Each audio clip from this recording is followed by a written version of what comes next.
Hello and আসসালামু আলাইকুম everyone. আশা করি সবাই অনেক বেশি ভালো আছো। তোমাদের দোয়া এবং ভালোবাসায় আমিও বেশ ভালো আছি, সুস্থ আছি আলহামদুলিল্লাহ। তো নতুন দিনে নতুন একটি ব্লগ ভিডিওতে তোমাদের সবাইকে ওয়েলকাম করছি। আশা করি আজকের ভিডিওটা তোমাদের অনেক বেশি ভালো লাগবে। আর ভিডিওটা ভালো লাগলে অবশ্যই আমার চ্যানেলটা একটা ফলো করে দিবে, সাবস্ক্রাইব করে দিবে। তো যাই হোক, এই ভিডিওটি তোমরা ইতিমধ্যে দেখে ফেলেছো যে আমার ছেলে কি পরিমাণ দুষ্টামি করতেছিল। তো যাই হোক, সবাই একটু মাশাল্লাহ বলে দিবে। বাচ্চাদের দেখলে কিন্তু মাশাল্লাহ বলতে হয়। আর সব বাচ্চারাই মোটামুটি দুষ্টু, শুধু আমার ছেলে না, আমার ছেলের থেকে অনেক দুষ্টু বাচ্চা আছে, যা আমি আসলে এই ভিডিও দেওয়ার পরেই বুঝতে পেরেছিলাম।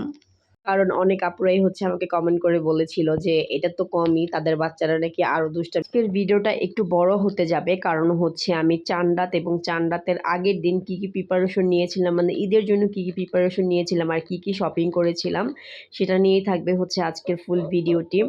তো এখানে আমি শাওয়ার নিয়ে নিয়েছি, কারণ আমি একটু সন্ধ্যার দিকে মানে বিকাল দিকে একটু বাহিরে যাব।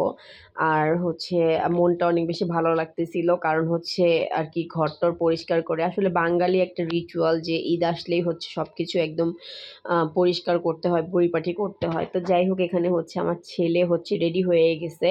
আর বাইরে তখন অল্প বৃষ্টি পড়তেছিল। আসলে এখন বৃষ্টির কোনো ডিসিপ্লিনই নাই, মানে বৃষ্টির কোনো রুলসই নেই, মানে কখন যে পড়বে বৃষ্টি নিজেও হয়তো বা জানে না। মানে হুটহাট করে বৃষ্টি একদম চলে আসে। এই রোদ, সকালবেলা দেখলাম এত পরিমাণ রোদ, তখন ভাবতেছিলাম যাক ভালো হইছে, ঈদের সময় হয়তোবা বৃষ্টি থাকবে না। কিন্তু ও মা যেয়ে দেখি আবার বৃষ্টি চলে আসছে। তো যাই হোক, এখানে কিছু ভিডিও ক্লিপস নিয়ে নিচ্ছিলাম। আর ইতিমধ্যে আমরা বের হয়ে গিয়েছি। আমরা একটু খিলগাঁওর ওই সাইড, মানে তালতলার ওইদিকে গিয়েছিলাম। টুকটাক শপিং করেছি। তারপর অনেক বেশি ক্ষুধা লেগে গিয়েছিল। তারপর ওইখানেরই একটা রেস্টুরেন্টে আমরা বসেছি। আর এই রেস্টুরেন্টে আমরা অনেকবারই গিয়েছি, তাই আসলে বেশি একটা ভিডিও ক্লিপস নিই নাই। কারণ এক জিনিসের বারবার ভিডিও নিতে আসলে ভালো লাগে না। তো যাই হোক, এখানে আমরা চিকেন ফ্রাই নিয়েছিলাম। সাথে ওয়েজেস ছিল, মজা ছিল। অনেক বেশি মজা ছিল। তো আসলে আল্টিমেটলি আমরা 6 পিস খেয়ে আসলে শেষও করতে পারি নাই। ইচ্ছা করেই 6 পিস নিয়েছিলাম যে আমরা হয়তোবা ১-২ পিস খাবো। প্লাস বাকিটা বাসায় নিয়ে যাবো।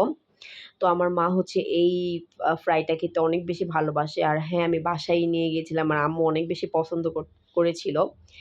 আর এখানে আমরা চাউমিন অর্ডার দিয়েছিলাম। আর দেখো, আমরা খেয়ে-দেয়ে একদম সুন্দর বসে আছি। আর ওদিকে আমার ছেলে একদম একটা ঘুম দিয়ে দিছে। মানে ও দুপুরবেলা ঘুমায় নাই, তো মার্কেট করতে, করতে মানে একদম ক্লান্ত হয়ে গেছে। যদিও কোলেই ছিল।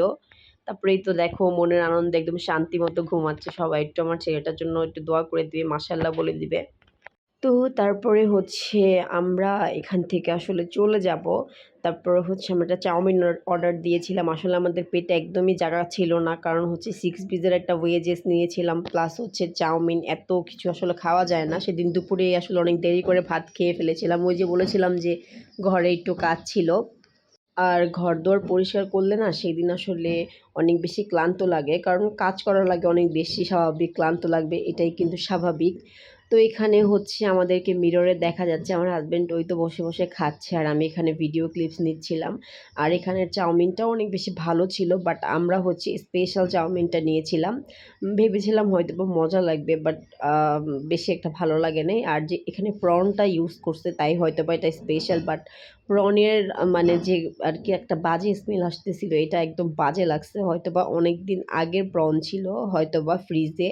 তো সেখান থেকেই হয়তোবা দিয়েছে। আসলে ফ্রিজে বেশিদিন আসলে ফ্রিজে শুধুমাত্র চিংড়ি মাছ না, যেকোনো মাছই বেশিদিন রাখলে কিন্তু ভালো লাগে না। একটা বাজে, খুবই বাজে স্মেল আসতেছিল। তাই চাউমিনটা আমার কাছে বেশি একটা ভালো লাগে নাই। বাট ফ্রাইটা অনেক বেশি মজা ছিল, একদম ফ্রেশ ছিল, অনেক ভালো লাগছে। তো যাই হোক, আমাদের এখন বিল দিয়ে যাবে। আর আমার ছেলে দেখো এখনও উঠতেছে না, সে স্টিল নাও এখনও ঘুমিয়ে আছে। তো আমি আমার হাসব্যান্ডকে বলতেছি, ও তো ঘুমায়ে আছে, আমি ওর একটা কোনো ছবি তুলতে পারলাম না ভালো মতো। তো বলতেছে থাক বাদ দাও, তুমি আরেকদিন আইসা ওকে ছবি তুলাইও, এখানেই আইসো, সমস্যা নাই। আর এখানেও বহুবার আসছে। এখানে একটা অ্যাকোরিয়াম আছে, এটা আমার ছেলে যদি এখন সজাগ থাকতো এত পরিমাণ খেলতো। ওর জন্য এখানে আসা, বাট ওই ঘুমায়ে গেছে। তো যাই হোক, তারপর আমি বাসায় চলে আসছি। বাসায় এসে আমি একটু মেহেদি দিব, যেহেতু কালকে টাইম পাবো না, কালকে চাঁদ রাত। তো এখানে বসে, বসে আমি মেহেদি দিচ্ছিলাম। মেহেদি আর্টিস্টকে বাসায় নিয়ে আসছি। আর মাশাআল্লাহ ও ভালোই মেহেদি দেয়। তো এই হাতের মেহেদিটা অনেক বেশি সুন্দর হইছে, বাট আরেক হাতে যে দিছে ওইটা বেশি একটা ভালো হয় নাই। কারণ ও অনেক তাড়াহুড়ো করে দিছে, তাই বেশি একটা ভালো হয়নি। বাট এক হাতে, মানে ১ম যে হাতে দিছে এটা অনেক বেশি সুন্দর হয়েছিল। তো আমি আর আমার ভাবি এখানে বসে, বসে মেহেদি দিচ্ছিলাম আর আমার ছেলেও হচ্ছে পাশে বসেছিল। তো ও ভাবতেছিল ওকে আমি টাইম দেই না। বাট এটা তো আসলে ওকে বোঝানো যাবে না। আমার সবকিছুর আগেই হচ্ছে আমার সন্তান। তো ওর সাথে আমি দুষ্টামি করতেছি, "বাবা আমি হচ্ছে মেহেদি দিয়েছি, তুমি হচ্ছে ধইরো না। তুমি হচ্ছে নানুর সাথে থাকো আর হচ্ছে তুমি খেলা করো।"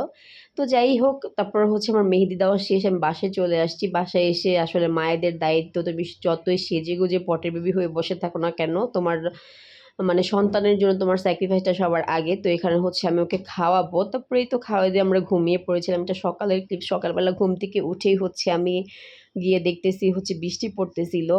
আর এরকম বৃষ্টি একটা ওয়েদারে আসলে ভাল লাগতেছিল। আর আমার মেহেদির উপর বৃষ্টির ফোঁটাগুলো পড়তেছিল। সত্যি অনেক বেশি ভালো লাগতেছিল। আর মেহেদির রংটাও অনেক ভালো হইছে। যদিও আমি বেশি রাখতে পারি নাই। বুঝতেই পারছো ছোট বেবি আছে। অ্যাজ এ মাদার হিসেবে আমি বেশিক্ষণ মেহেদি রাখতে পারি নাই। তো সবার চান রাত কেমন গিয়েছে অবশ্যই আমাকে কমেন্ট করে জানাবে। Thanks for watching.